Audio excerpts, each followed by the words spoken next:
नमस्कार साथियों, आज 29 अप्रैल 2025 वार मंगलवार। तो सरसों के बाजार स्थिर रहे, इसके ऊपर विस्तृत तौर पर चर्चा करेंगे। केएलसी में आज गिरावट देखने को मिली 20-30 रिंगट की और 3940 रिंगट पर पाम ऑयल बंद होता हुआ नजर आया। संकेत अच्छे नहीं है पाम ऑयल के। ऐसा लगता था कि ये भाई 4000 के प्लस माइनस अब 200 के घेरे में चलना चाहिए, यानी कि 3800 से 4200 की रेंज में, पर ये संकेत किसी और इशारा कर रहे हैं। इसकी जो मंथली क्लोजिंग है वो कल होगी, और कल की यदि मंथली क्लोजिंग थोड़ी बहुत और नीचे हो जाती है तो फिर ऊपर वाला मालिक है और सवारी अपने सामान की खुद जिम्मेवार है। एक और चर्चा कर लेते हैं। भारतीय बाजार फैक्ट पर कम और अनऑथेंटिकली बातों पर अधिक चलते हैं। ट्रंप आएगा, जादू की झप्पी चलाएगा और भारत का गुआर 10,000 हो जाएगा, तो गम अब 9500 रुपए से नीचे आ चुका है। आज 3% की गिरावट, 3% से अधिक की गिरावट गम में देखने को मिली। इस साल एक और ट्रेंड देखने को मिला है बाजारों में, जो खरीफ सीजन से शुरू हुआ, कि सीजन के ऊपर फसल ऊंचे रेट पर बिक रही है और जब सीजन धीरे धीरे आता है तो फसल नीचे आती हुई चली जाती है। तो संकेत किसी भी लिहाज से अच्छे नहीं थे ग्वार के, और भारी भरकम गिरावट आज ग्वार और ग्वार गम में देखने को मिली। अभी भी कोई कमोबेश कोई उम्मीद नहीं है कि भाई कोई ट्रेंड में कोई सुधार हो, कोई कुछ हो। 8800-8900 का एक सपोर्ट है जिसके ऊपर हमने पहले भी चर्चा की थी। भाई ये इससे नीचे जा रहा है और इससे नीचे क्लोजिंग दे रहा है, तो उससे नीचे वीकली क्लोजिंग ही हुई थी, और उसके बाद फिर आज ये 3% 4% का सर्किट लगा, और ये कोई इसमें कोई वो नहीं है। अब बात कर लेते हैं भारतीय सरसों के बाजारों की। तो भाई पाम में गिरावट है, सोया में तेजी है, यानी 49 के पार जब तक खड़ा है, 4900 सेंट के पार, जब तक पाम में घबराने वाली सुगर्ड सोया ऑयल में कोई दिक्कत नहीं है, रेजिस्टेंस पार करके खड़ा है, तो रेजिस्टेंस सपोर्ट के तौर पर कामकाज कर रही है। बाकी ऐसा कुछ पाम को देखते हुए जितना 4000 से नीचे समय गुजार रहा है, ऐसा कुछ लग नहीं रहा कि भारतीय बाजारों में कोई आशाजनक सुधार होंगे।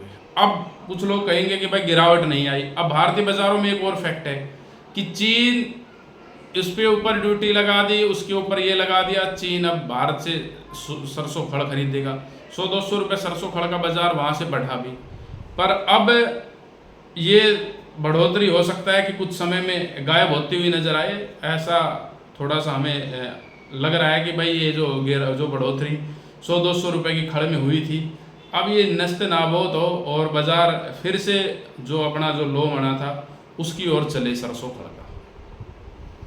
अगली बात कर लेते हैं कि भाई सरसों में फिर तेजी क्यों है, जब सारी परेशानी है कि लो वॉल्यूम लो क्रेसिंग, तो फिर सरसों में तेजी क्यों है? भाई सरसों में कोई तेजी नहीं है। सरसों में एक फंडामेंटल इस समय काम कर रहा है, इसके ऊपर जरा गौर से सोचना। और वो फंडामेंटल ये है कि फार्मर हो, चाहे ट्रेडर हो, चाहे स्टॉकिस्ट हो, या कुछ वैसे भी व्यापारी हो जो गांव से माल लेते हैं और फिर बेचते हैं, डंप करते हैं, सब सरकारी खरीद की वजह से बाजार डटा हुआ है, सिर्फ और सिर्फ सरकारी खरीद की वजह से। निजी लैब का माल खरीद के मंडियों से तुरंत सरकार को तुलवाया जा रहा है, वो अपनी उनकी व्यवस्था है। चाहे फार्मर ने पहले बेचा हुआ हो, चाहे कुछ भी हो, रजिस्ट्रेशन किसी प्रकार का हो, उनका प्रोसेस है, तो वो माल बेच रहे हैं, और ये सभी मंडियों में कर रहे हैं। लगभग मंडी का 40% माल वो ही उठा रहे हैं जो सरकार को तुलवा रहे हैं।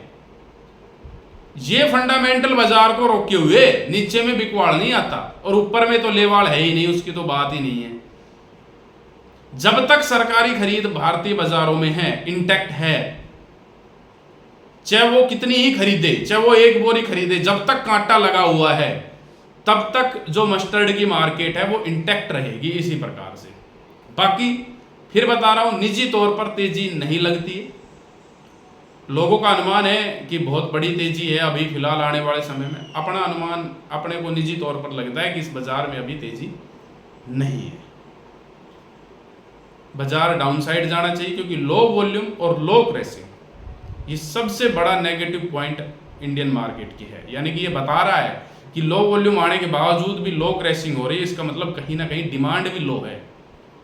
सप्लाई तो छोड़ो, आप सप्लाई की तो कौन देखता है, पहले डिमांड आएगी तभी तो सप्लाई को देखा जाएगा। और मिलर में जो मंडियों में जो स्टॉकिस्ट हैं वो पिछले 2-3 साल का एवरेज से 40% अधिक माल लेके बैठे हुए हैं, बाजार ऊपर बढ़ेगा।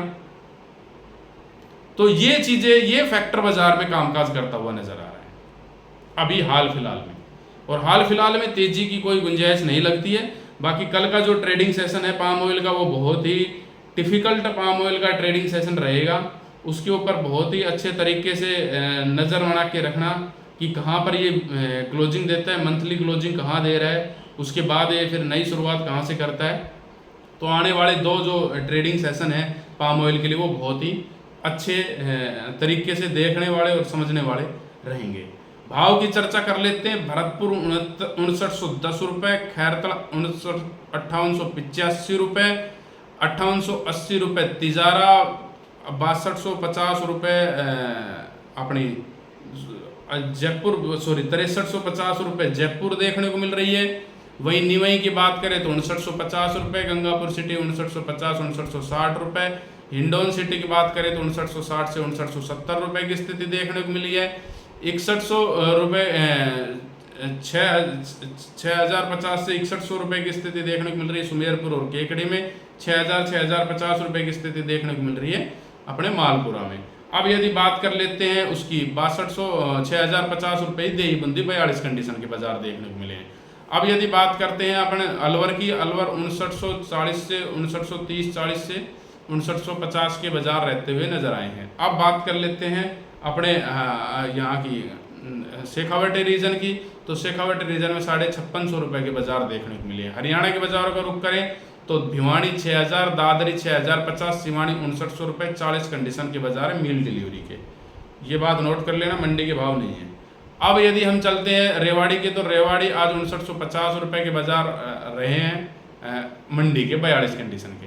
अब यदि हम चलते हैं अपने प्लांटों के भाव की ओर, तो जो गोयल कोटा की स्थिति है वो 6100 रुपये की रही है, और जो सलोनी है ये 50 रुपये गिरकर खुली थी पर वापस रिकवर कर दिया।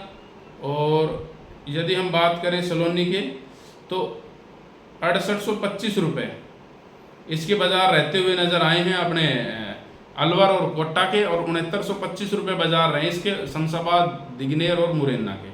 तो ये स्थिति बाजारों में रही है जहाँ स्टेबिलिटी ही रही है, नेगेटिविटी नहीं। और नेगेटिविटी न होने का मुख्य कारण है सरकारी कांटा, बाजार को कांटा बन के चुभ रहा है इस समय। और ये कांटा जिस दिन निकलेगा उस दिन ही पता चलेगा कि इसमें कितना दम है, कितनी डिमांड है, कितनी क्रेसिंग और कितनी सप्लाई। ये कांटा जब तक चुभा हुआ है तब तक एंजॉय करें, मजे लें। बाकी तेजी अभी बाजारों में नहीं लगती है, ऐसा हमें लगता है। जानकारी कैसी लगी हो लाइक शेयर कमेंट करके जरूर बताएं।